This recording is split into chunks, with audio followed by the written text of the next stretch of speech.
be talking about the weather. As you can see, it's a very windy day. We're going to be making a craft using the power of the wind.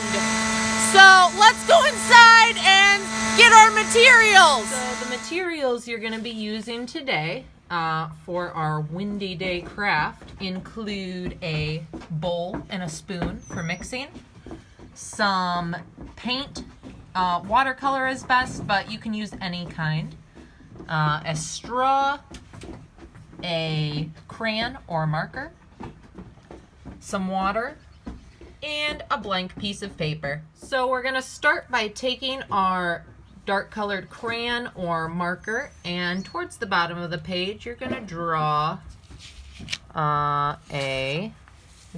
So you're going to start with your paper and your dark colored crayon or marker, and you're going to draw a face. Next up, we're going to mix our paint. So you're going to take your paint and put a little glob into a bowl or container.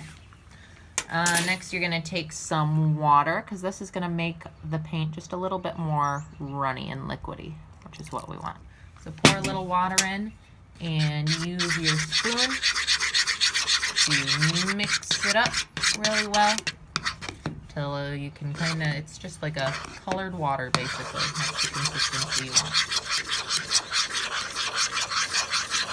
So mix it up really well, just like that. So now you're going to take your freshly mixed paint and your paper with a face, and you're going to scoop the paint right along the top of the head like this. And you can use one color or two colors. I like crazy hair, so I'm going to use two colors. Next, you're going to grab your straw and you're going to use it to blow the paint like the wind.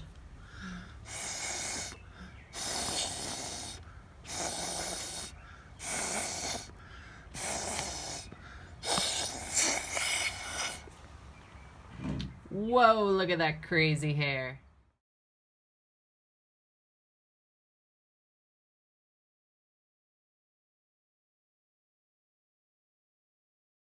Thank you so much for joining me. I hope you had fun making your windy day or crazy hair paintings. See you next time. Bye.